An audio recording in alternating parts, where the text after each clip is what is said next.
Joining us now is Hilary Fordwich, President and founder of Strelmark. Hilary, it's great to see you again. Happy New Year to you.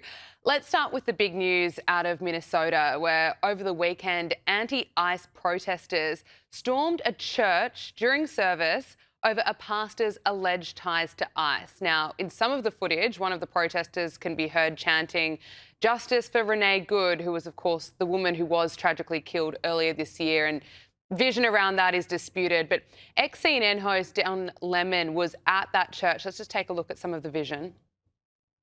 So you can see the protesters here have gathered over here. They're in the middle of the church.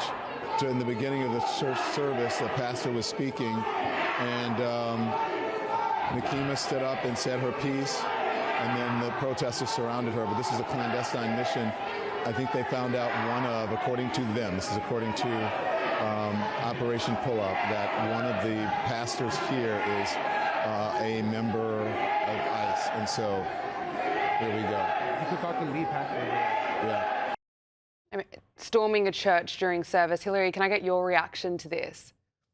Well, Gabriella, lovely to be back with you again, although this is a ghastly topic because obviously we saw some parents escorting their little children out of the back there. This is a place that is very sacred. It is protected by the First Amendment, the right to individual religious, not only beliefs, but to assemble to worship. And I think this is something that's really actually rather perplexing. What was Don Lemon just like randomly in Minnesota, randomly going to church?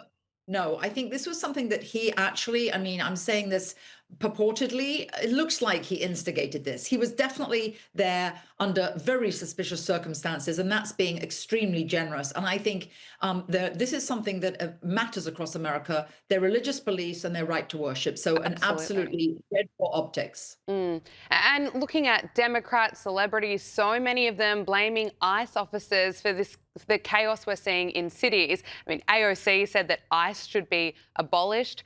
California Governor Gavin Newsom suggested that ICE was state-sponsored terrorism after Renee Good died. But then he seemed to walk back those comments from his press office during an exchange with Ben Shapiro. Let's just listen to this. Your press office tweeted out that it was state-sponsored terrorism, which, I mean, Governor, I do have to ask you about that. Yeah. That sort of thing makes our politics worse. Yeah. I mean, it does. Yeah. I mean, our ICE officers obviously are not terrorists. Yeah. A tragic situation is not state-sponsored terrorism. Yeah, I think that's fair. He's so slippery. I mean, he says that's fair in that interview with Ben, and then he'll say something completely different when he's speaking to his audience. Well, this actually, Gabriella, is why only those politicians that have a true star north really do well. That was like Ronald Reagan.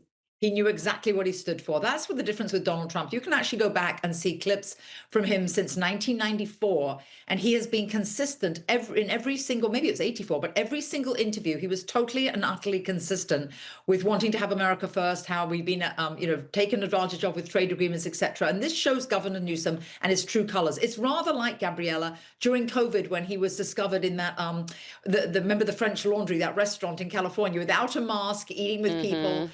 Meanwhile, he imposed other regulations on his state. He flip-flops, he's slippery, and yes, this is disingenuous to say the very least, and to backstab his own administration.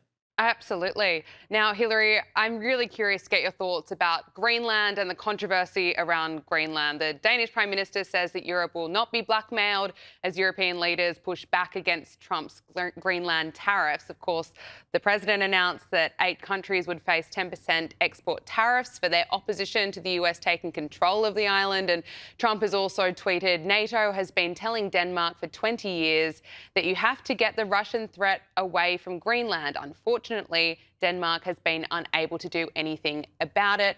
Now it is time and it will be done. Now, look, I'm interested to get your thoughts, Hilary. I'm not sure if this is a popular move by Donald Trump. However, there's often a method to his madness. What's your assessment? Well, a few things here. One of the other things he said was that Greenland's defense is 2 dog sleds. And that isn't actually, sadly, that far from the truth. A few items here. One thing with regard to NATO, the US really is NATO. The US has been protecting Europe and actually the whole of Western Europe, obviously the West, including this sea space and everything around Greenland, really since the Second World War. And if you said to a British taxpayer, Swedish taxpayer, Norwegian taxpayer, German taxpayer. By the way, we want you to spend 2% of your GDP protecting the US southern border. They'd all be saying, what? So the American taxpayer, Gabriella, has been funding the protection of Europe. And yes, President Trump is completely correct. They have failed to do so because the Russians there is an incursion by the Russians and actually the Chinese. Don't forget, this is about defense and it's about rare earth minerals.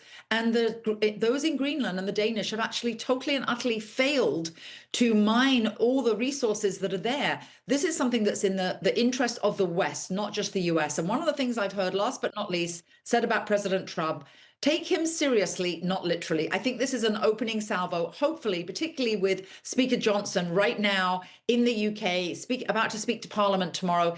I think he's going to be very diplomatic. I don't think the US wants to lose consistent allies. And I think it's in both of the best interests to come to an agreement because our adversaries, Russia and China, they're watching this. Yeah, no, excellent point. I have to get your thoughts on Venezuela. It was, of course, January 3 that Donald Trump announced the capture of Venezuelan dictator Nicolas Maduro following a successful overnight joint US military operation in Venezuela's capital of Caracas. And Maduro is, of course, facing charges including narco-terrorism and drug trafficking. And we saw celebrations from all over, people of Venezuela, all over the world celebrating in response to this. I want to get your thoughts. You know, so much has happened over the space of just a few weeks, but also your thoughts on Secretary of State Marco Rubio. I mean, you can really see how much trust the president has in him. Yes, and I think that's rightfully so, Gabriella, because don't forget, Marco Rubio obviously was an immigrant from Cuba with his parents when he was very, very young. He speaks fluent Spanish. He understands the sort of this mentality, a South American mentality and culture from his family and his roots. So I think, number one, he has a great affinity and understanding, but also he's somebody who really experienced socialism and communism and really understands how detrimental it is. I think he truly cares about the people there. Also, he's shown his ability to manage, his ability to run things. And I think that it's either going to make him or break him. He could do a brilliant job there, or obviously it could basically thwart his political ambitions. We must remember that Venezuela, of course, is like twice the size of California with about 30 million people, many diverse factions, and of course, all these criminal gangs and these drug narco terrorists there. So I don't think it's an easy feat at all. I think it's rather challenging. I wouldn't want to take it on in the slightest. I think it's a heavy lift for anyone, even including Marco Rubio. And just finally, it's been 1 year since Trump was sworn in as president for the second time. Can I get your assessment, your thoughts on year one of Donald Trump? Well, I think a few things here. I do think he spent a lot of time, rightfully so, for the world with all of the peace agreements that he's made. I think he's done a lot of good actually for the world, but the world doesn't vote for him. I actually think it's somewhat of a pity there hasn't been far more emphasis. I think all of the initial energies, all of his focus should have been on the US economy, making the US economy great again, because with the midterms coming up, Gabriella, the Republicans have such a tiny, small margin due to people like, Marjorie Taylor Greene, those that have are no longer standing, retired, and or no longer in their positions. So it's such a tiny margin.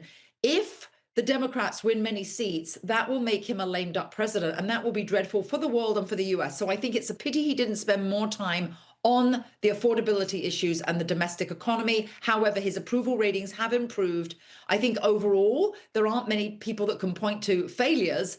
Those that obviously oppose him deporting, or the illegals, they should look at what Obama did. Obama was referred to as the deporter in chief, as was Clinton. Both of them deported more, Gabriella, and you never heard the left having any objection to that. No, you're absolutely right. Hilary Fordwich, president and founder of Strelmark, thank you so much for joining us. Wonderful to speak with you again.